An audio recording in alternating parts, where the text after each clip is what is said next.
ko mutum mummunan abu yake ba a san ran shi yake wannan aikin ba dan haka misali tuno fir'auna mana.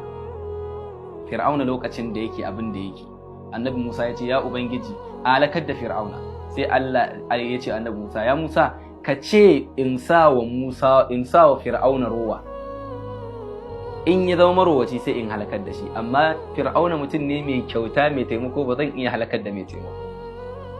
Duk abin da fir'auna yake sai da Allah ya sa mai rowa, ya zama mutum mai rowa mai baya taimako, sannan Allah ya halakar da shi. To dan haka in ka samu mutum da wata ɗabi'ar mummuna, wataƙila yana da wata ɗabi'a kyakkyawa wadda Allah yana kallanta ita kuma, wataƙila yana da shi. Dan haka ka yanke wa mutum hukunci, ka samu mutum ya saba ma alƙawari, wataƙila kuma mutum ne mai haƙuri, shi ma ɗabi'ar annabi ne.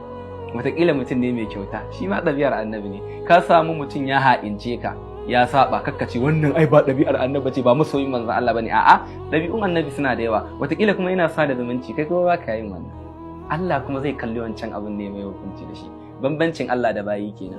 Shi bawa yana kallon mummunan abin ka ne ya hukunci da shi, shi kuma Allah ko kana da mummuna kyakkyawa yake kalla ya hukunci da shi. Wa sallallahu ala sayyidina wa habibina maulana Muhammadin. Rana mala'ikan mutuwa ya zo wajen annabi Sulaiman, sai ya tsira ma wani wazirin sa ido. Wazirin ya haka sai gade shi ake ta kallo. To amma bai zo da siffar da zaka gane mala'ikan mutuwa ba, ya zo da siffa ce ta mutum. Sai ya tsorata, yaka wannan to wani irin ƙuramin ido yake haka. Yana fita sai ya ce annabi Sulaiman, wannan waye ne, ni fara tsorata da shi. Sai ce mala'ikan mutuwa ne. Ce ka ya tsira min ido da yawa, anya ko ba ajali na ne, bai ce to watakila da kaga abin a boye yake. Sai to Allah ina son kai mun taimako daya. Wanda taimako kake so? Yace ka sa iska, tunda shi iska tana daukan abu.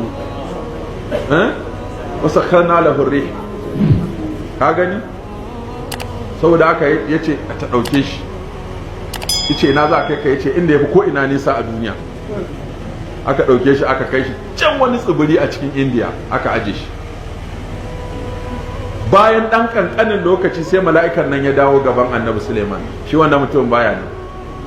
Sai ce dazu da ka shigo ka tsira ma wani waziri na ido, ya tsorata da kai.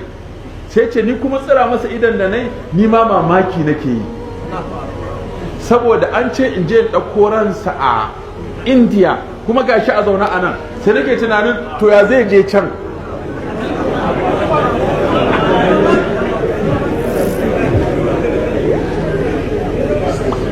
Kawai ni kuma tunda na gan shi a nan kuma an ce a can zai mutu, sai na tafi can ɗin ina zuwa kuma na same